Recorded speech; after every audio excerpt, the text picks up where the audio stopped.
If you feel as though you are at a point in your life where you lack direction, you are in the right place. If you are experiencing pain, loss, or are dealing with trauma, you are in the right place. If you feel you know your path, or are pursuing your path, but still find yourself doubting yourself, you are also in the right place.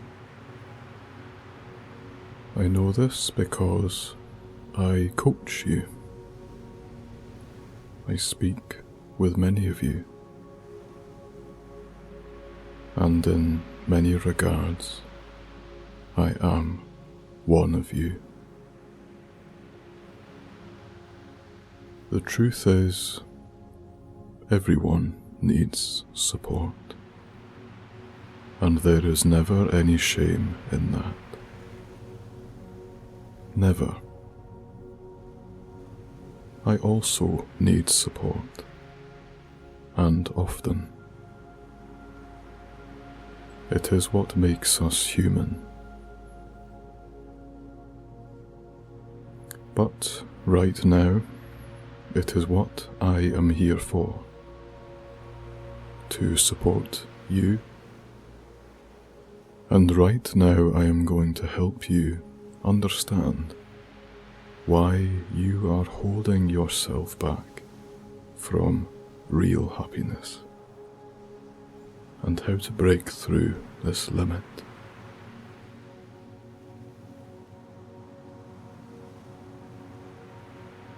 Now, what I am going to share with you might tempt you to feel stressed, anxious, or uncomfortable.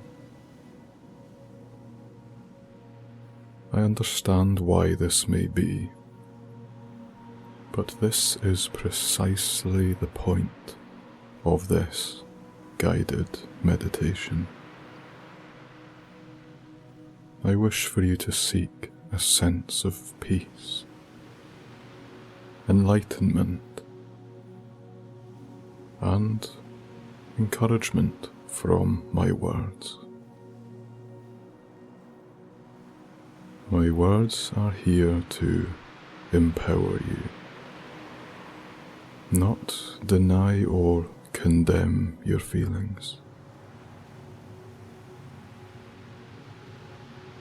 Seek a sense of pride and ownership over what you are about to learn, and know that it is yours to spend. This is an amazing truth, because you are amazing. I promise you are in safe hands with me. So, before we begin, let us embrace a sense of peace and relaxation. This will help to open our minds and allow freedom of thought. When you are ready, I'd like you to take 3 deep breaths, one after the other, pausing at the top. In through the nose and out through the mouth. Take your time. There is no rush. I am not rushing you.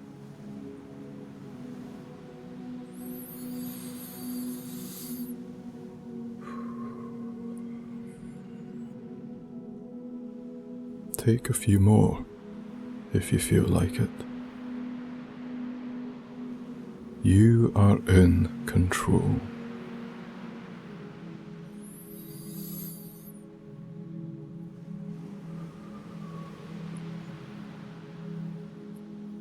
Settle yourself wherever you sit or lie.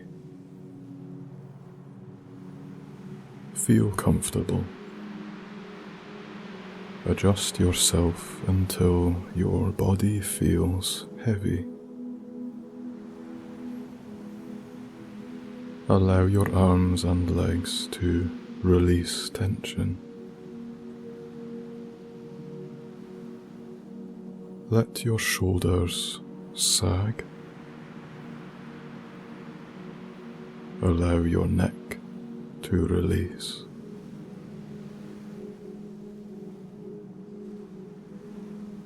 Close your eyes.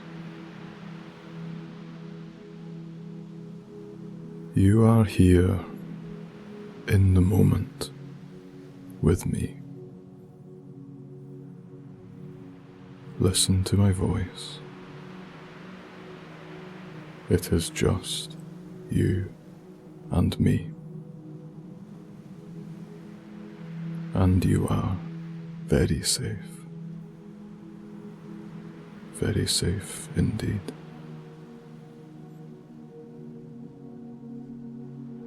Remember, be empowered. Feel proud. Follow my words and allow them to permeate. Do not force them. Do not fixate on any one thing. Let them all filter through in your own time.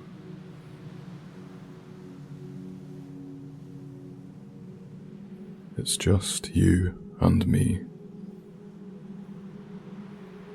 and you are very safe.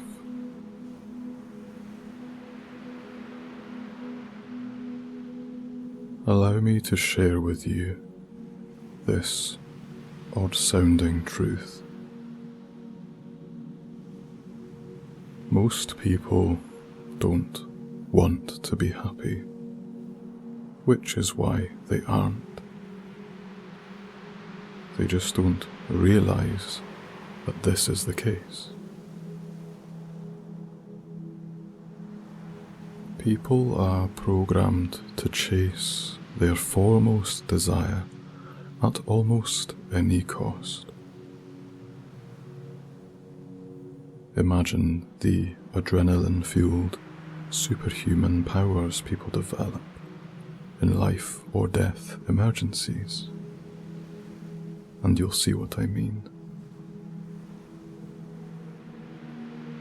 It's just a matter of what that foremost desire actually is. Often enough, it's comfort or familiarity.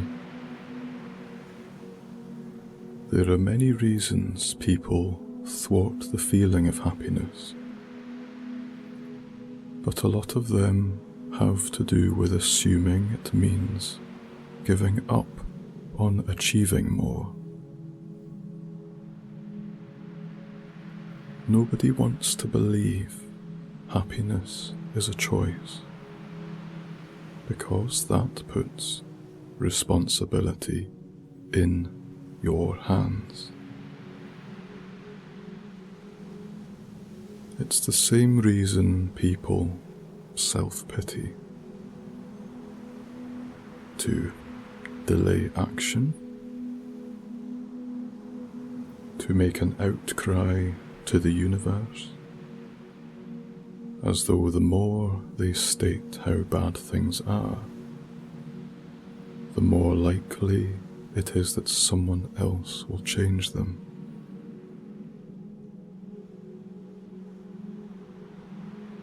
Happiness is not a rush of positive emotion elicited by random events that affirm the way you think something should go.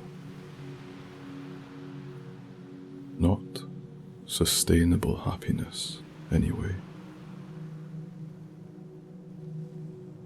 The real stuff is the product of an intentional, mindful, daily practice. And no matter what it is that you're going through, it begins by choosing to commit to it. Everyone has a happiness tolerance, an upper limit, in other words. It is the capacity for which we allow ourselves to feel good. Other psychologists call it the baseline, the amount of happiness we naturally feel and eventually revert back to, even if certain events or circumstances shift us temporarily. The reason we don't allow those shifts to become baselines is because of your upper limit. As soon as our circumstances extend beyond the amount of happiness we are accustomed to and comfortable feeling, we unconsciously begin to self-sabotage.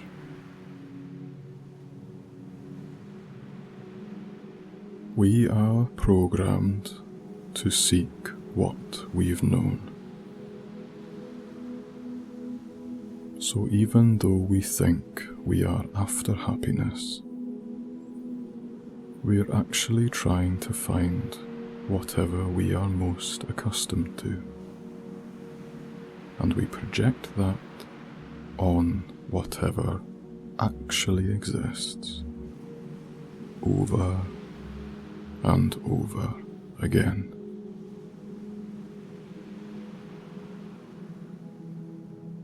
These are just a few of many psychological impediments that hold us back from the emotional lives we claim to want. Here are some others.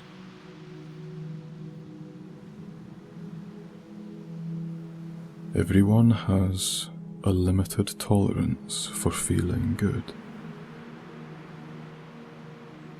When things go beyond that limit, we sabotage ourselves so we can return to our comfort zones.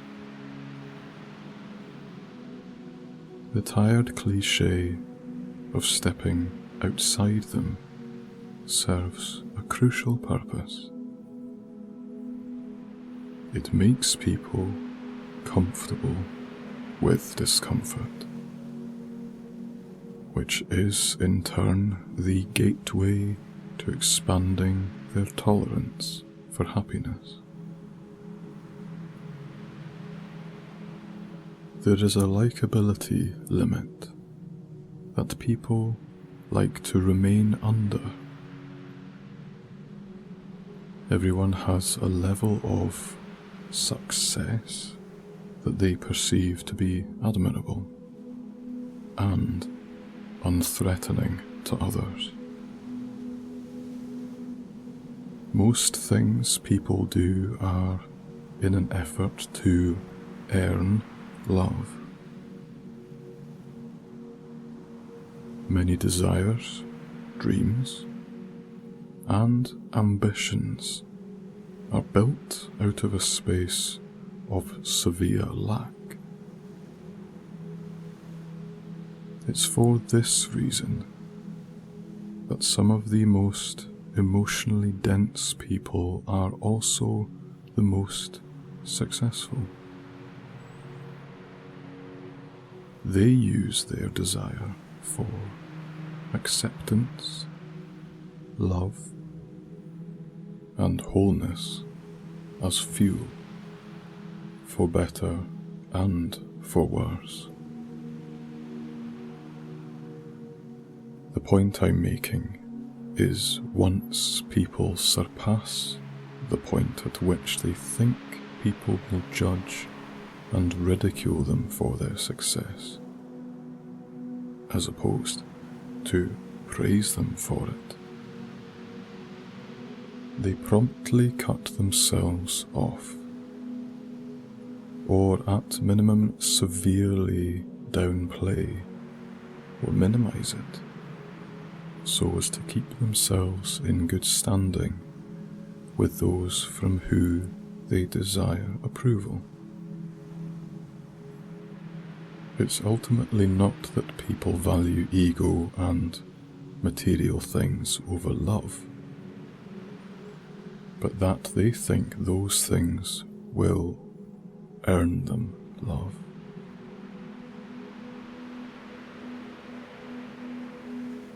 Most prefer the comfort of what they've known to the vulnerability of what they don't. Even when what they don't is objectively much better. If we redefine happiness in terms of what human beings innately desire, that is, comfort, a sense of purpose and inclusiveness, etc., we can then make the choice to seek comfort from things that are ultimately aligned with what we want to achieve.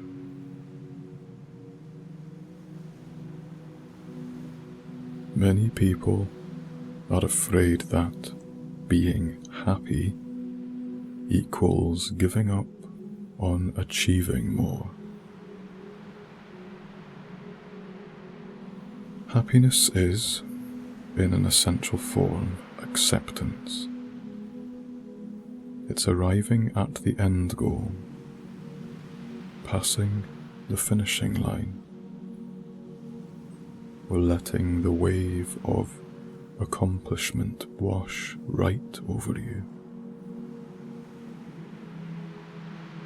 Deciding to be that way every day can make it seem as though the race is already over, so we subconsciously associate happiness and acceptance with giving up. But in fact, the opposite is quite true. The path to a greater life is not suffering until you achieve something, but letting the bits and pieces of joy and gratitude and meaning and purpose gradually build, bit by bit.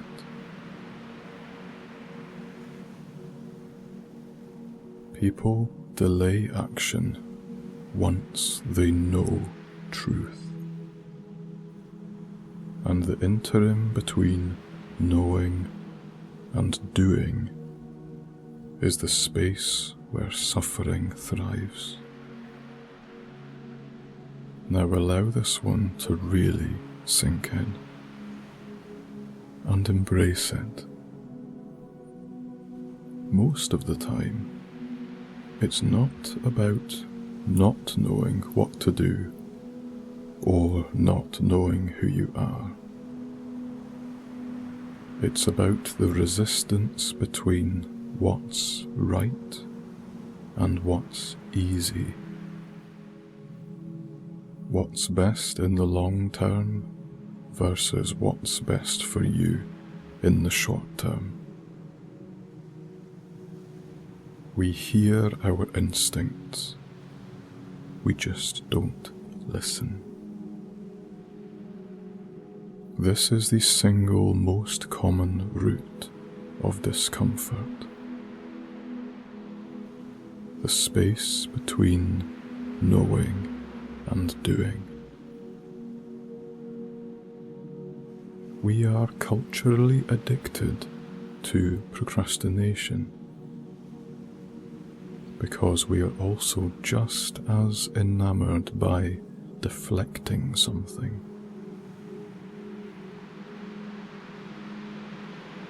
By not acting immediately, we think we are creating space for the truth to shift, when we're really only creating discomfort so that we sense it more completely. Though the truth of the matter is, we are suffering needlessly in the process.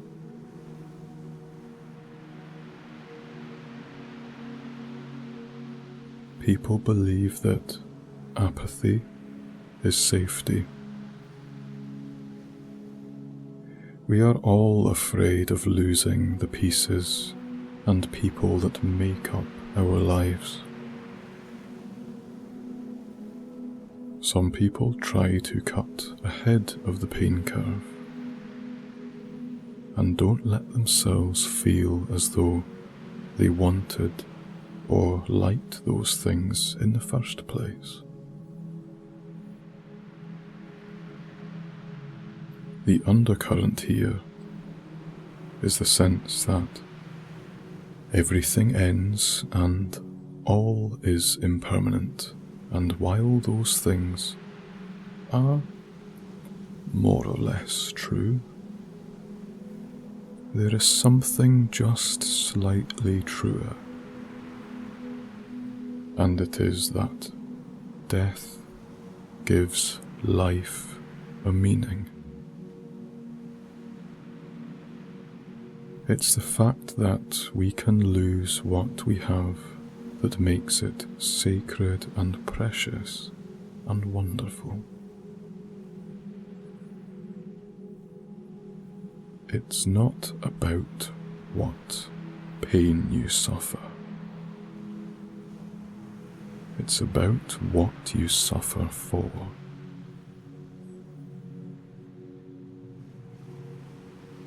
You can choose to cut yourself off from feeling good so as to buffer the sense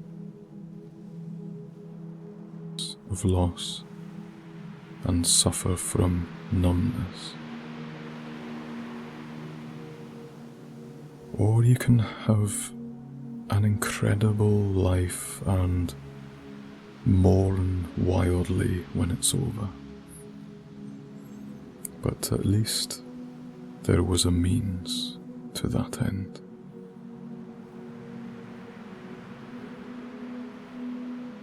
Few know how to practice feeling good, or why it's necessary. This is almost essential to raising your upper limit, augmenting your baseline, and ultimately assimilating to the new chapters of your life without destroying them out of unfamiliarity. Practicing feeling good, trust me, is simply taking a moment to literally let yourself feel. Extend that rush just a few seconds longer. Meditate on some things that you're grateful for, and let it wash over you as much as you possibly can. Seek what is positive and you will find that your threshold for feeling it at all expands as you decide it can.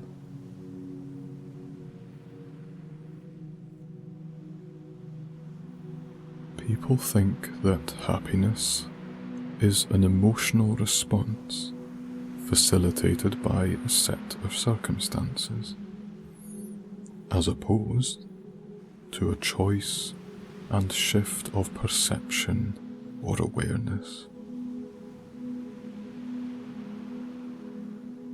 It seems that those people who are steadfast in their belief that circumstances create happiness are not to be swayed.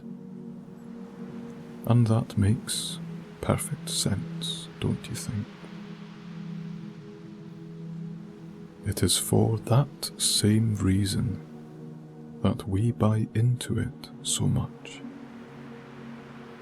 It's easier. It is the way to cut corners on your emotional life.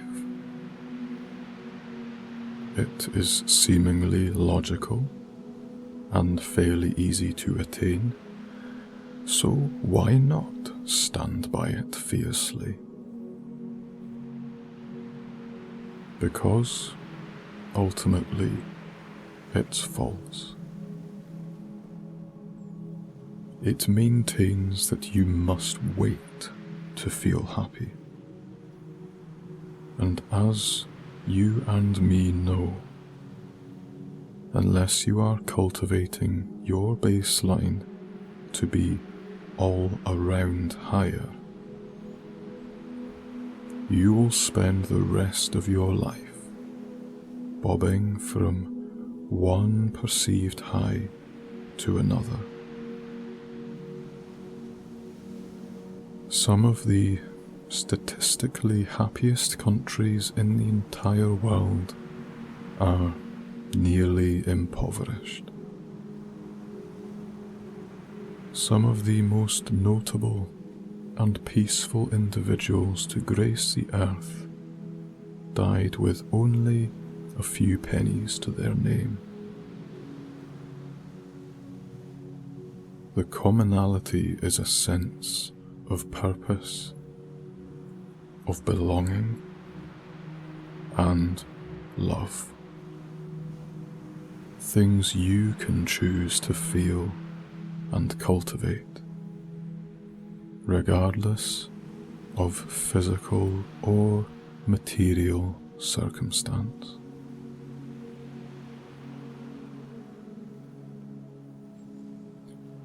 The majority of people don't know that it's possible to shift their baseline, since it is always framed in a way of being how one naturally is.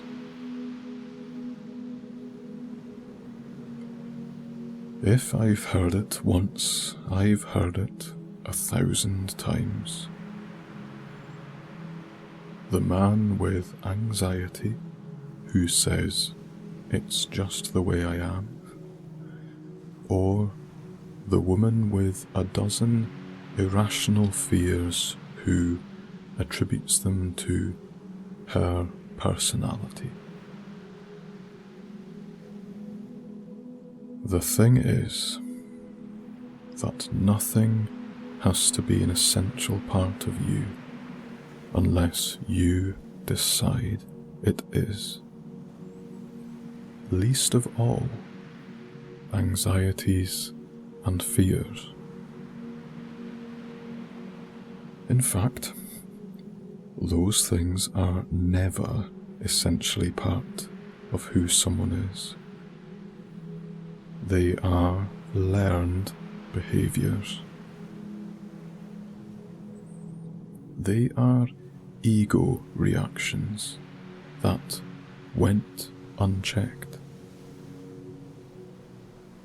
They are waving flags and flashing lights from our innermost selves that something is not right However, we begin avoiding making the shift, mostly by deflecting on the circumstances being out of our control.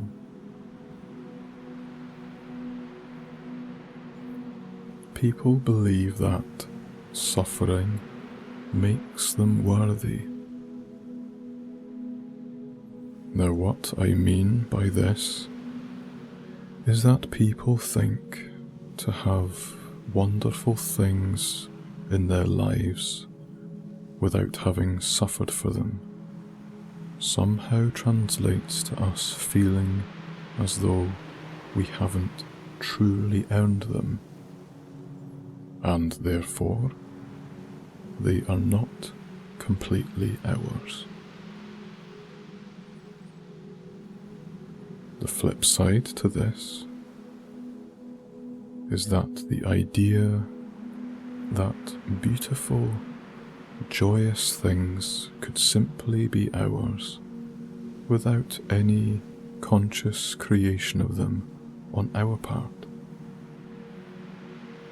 And this is terrifying in a way, because the opposite could just as well be true.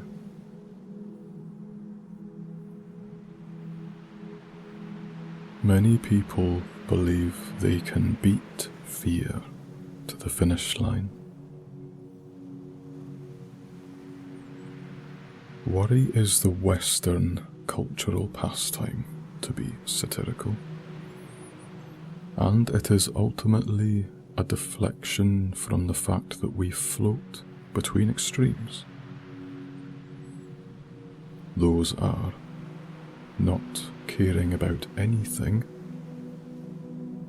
or caring so much about one thing it could break us altogether. Worrying conditions us to the worst possible outcomes, so they don't cause us as much pain if they come to pass. We are thinking through every irrational possibility, so we can account for it and prepare for it before it surprises us.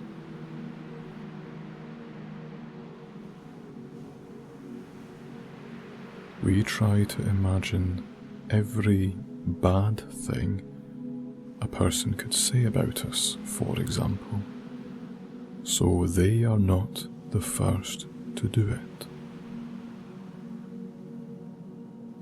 However, this does not change anything.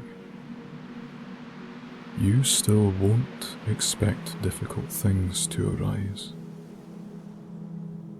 You will never know what people are really thinking, or how often. And you will not be able to prepare to cope with your irrational fears, because there is no basis in a reality you could possibly get ready to deal with it. You cannot beat fear to the finish line. You are not cheating your way around pain. You are actively pursuing more and more of it. Happy people are often perceived as being naive and vulnerable. If nothing else, happy people are stigmatized as being clueless and ill-informed, and sometimes even delusionally positive and disconnected from reality. But the only people who perceive them that way are people who do everything in their power to justify the negativity in their lives they feel they cannot control. It is people who don't choose a better life that are naive and truly vulnerable. As happy people may lose everything they have, but people who never choose to fully step into their lives never have anything at all. Remember, be empowered by this. Feel proud. Follow my words and allow them to permeate gently. Do not force them. Let them filter through in your own time. I want you to take ownership of anything you learn and find peace in that truth. Yes, it is yours to utilize and take action with. You are more than capable of it, and you do know this. Allow yourself to be supported by this knowledge, and give yourself permission to make the changes in your life that you desire for you. No one else can do this. Do not feel helpless or scared by this fact. Be empowered. You are at an advantage. Life is, in equal parts, bitter and sweet. This is the objective beauty of life as we know it. Being responsible for ourselves can be terrifying. I get it. I truly do. But at the same time, realize it is the only way to be truly free of whatever you feel is holding you back. The risk is always worth the reward. Now, so you can sleep peacefully, let us again embrace a sense of peace and relaxation. This will help open your mind and allow freedom of subconscious thought. We are by a flowing river, deep in a lush green forest full of birds. You can hear them, can't you? All around are coniferous evergreen trees mixed with native Scottish woodland. Beyond the treetops, you see mountains, snow-capped.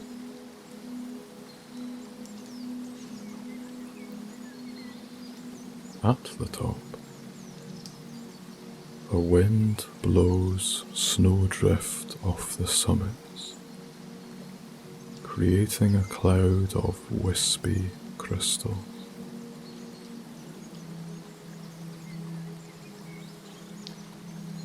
Down here in the trees, it is peaceful and quiet.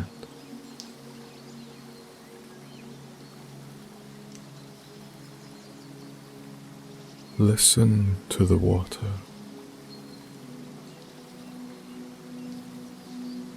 Let your imagination drift.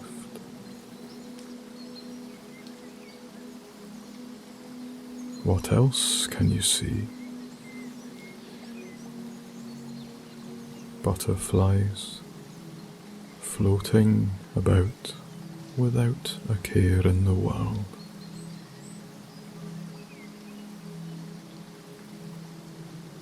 Damselflies drinking from the stream.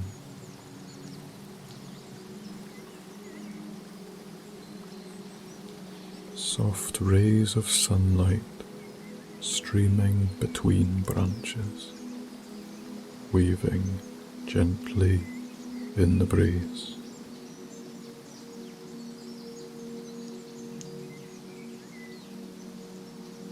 Lose yourself in the wilderness.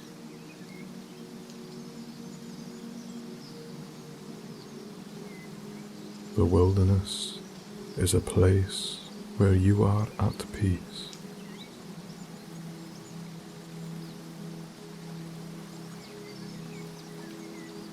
Life is a wilderness.